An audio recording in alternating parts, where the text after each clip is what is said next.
Hi, my name's Susanna West. This is my informative speech for Comms 101, Section B8. You've probably seen eggs like this at Easter time.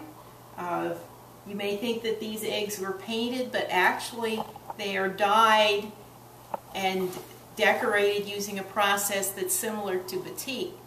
This process is called wax resist, and today I'm going to be showing you how these eggs are made. These eggs some people call Ukrainian Easter eggs, but their true name is pazanki.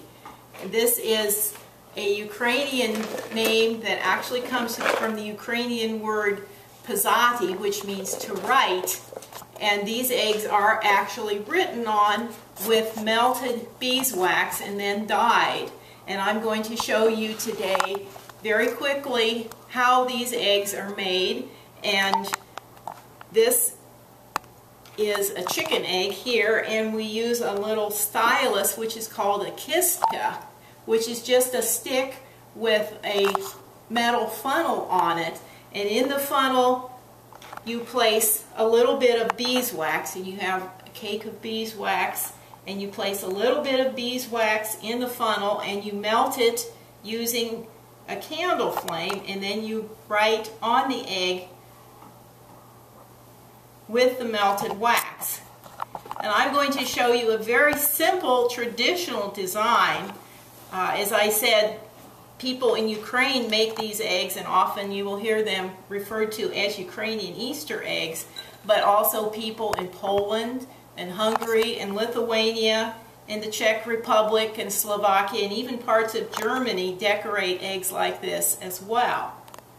And this very simple traditional design that I'm going to be making today is a very ancient design that was actually used before Christianity came to the Ukraine.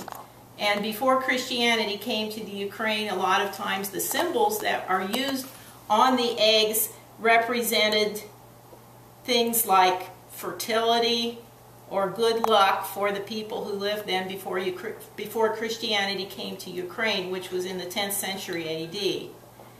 After Christianity came to Ukraine, a lot of the symbols that were used on these eggs came to have Christian meanings. So, for example, the fish, which originally was a symbol of fertility, became a symbol of Christ, ichthus, and also another symbol that was used, which was a crosshatch design, which originally represented a sieve, which was to catch evil spirits, became a net, which symbolized Christ's statement that his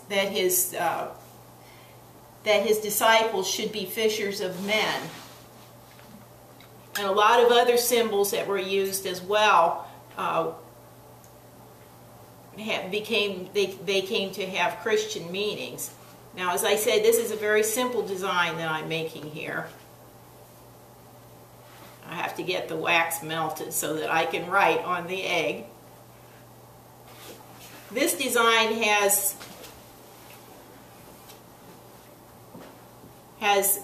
spirals on it, which are a good luck symbol, and also a sun symbol, which signifies, in the Christian meaning, it symbolizes the Son of God.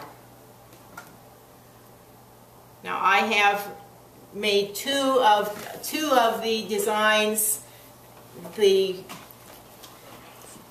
I've made two of the spiral designs, and now I'm going to dye the egg yellow.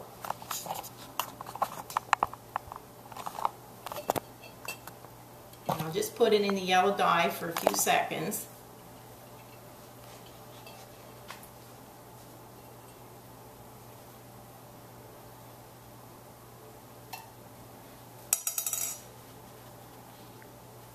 And now I'm going to put the sun designs on.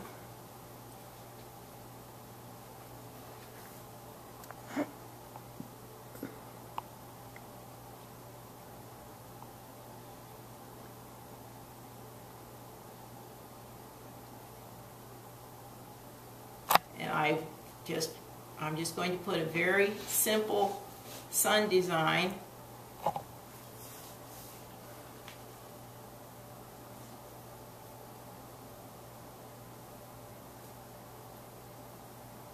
And now I'm going to dye the egg red. And in this case, this is going to be the last color.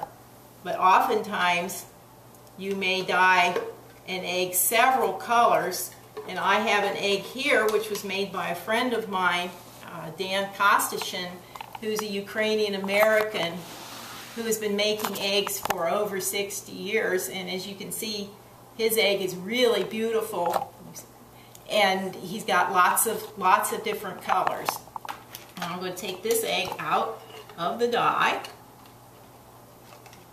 and dry it off. And this is the magic part of Pysanky, is when you remove the dye or the wax. When you take the wax off the egg, then you see the colors that are underneath.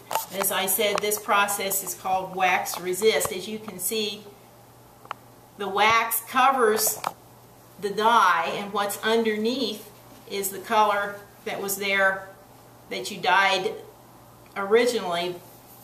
So here you can see the yellow dye underneath the red.